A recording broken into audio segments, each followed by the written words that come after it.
Bayan, pinalawak ng Transportation Department ang saklaw na ruta para sa service contracting program. Kaya naman bukas, inaasahan na mas maraming pampublikong sasakyan ang lalahok sa programa. Yan ang ulat ni Elijah Canlas.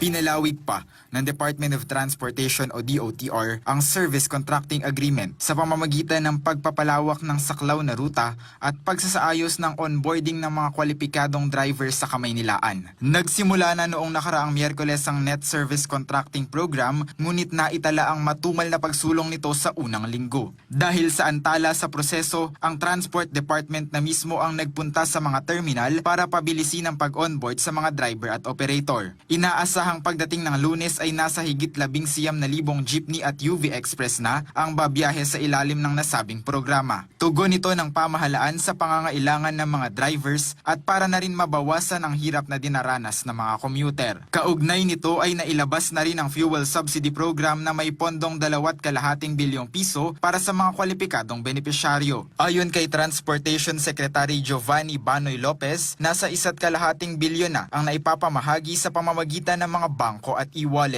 Binigyang diin ng kagawaran na may database ang Land Transportation Franchising and Regulatory Board o LTFRB para sa listahan ng mga tatanggap ng ayuda. Meron pong database ang ating LTFRB as to whether it is complete, that will cover the entire sector po, hindi po. And there are some reasons for that po. Under the LTFRB kasi, what they register are supposed to be the legitimate operators and drivers. Alam naman po natin ngayon na nangyari sa TNVS and motorcycle taxi, meron tayong sinasabing tempo. Sa kabila nito, tiniyak ng pamahalaan na walang maiiwan sa mga driver at operator. Utos ng Pangulo, walang maiiwan, no? Na driver, na tsuper. So sabi po namin ni Secretary Rex, for those who are not given o not, sabihin natin tempo, hindi po lehitimo, bibigyan pa rin po ng DSWD ng cash relief assistance.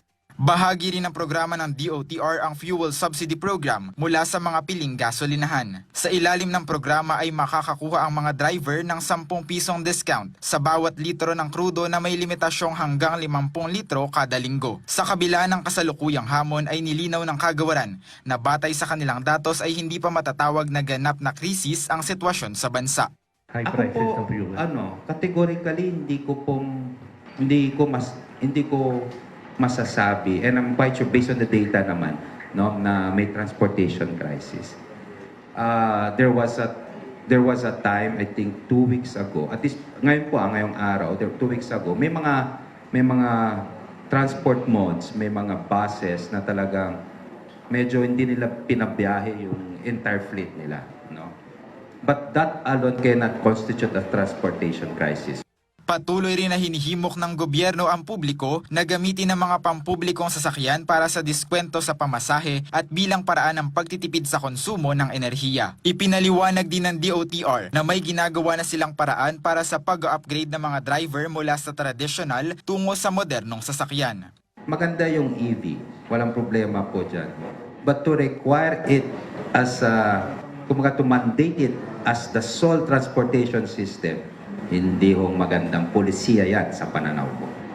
Magsisilbing gabay ang patuloy na dialogo sa mga transport groups para matugunan ang mga suliranin at mas mapaayos ang serbisyo sa Pilipino. Sa susunod na linggo ay magkakaroon ng pagpupulong kasama ang mga Transportation Network Companies o TNC para matugunan ang sitwasyon para sa mga unregistered TNVS at MC taxi drivers. Ito ay para makakuha rin sila ng tamang prangkisa at masiyasat din kung ano ang mga paglabag ng mga TNC patungkol sa mga tinaguriang tempo drivers. Elijah Canlas para sa Pambansang TV sa Bagong Pilipinas.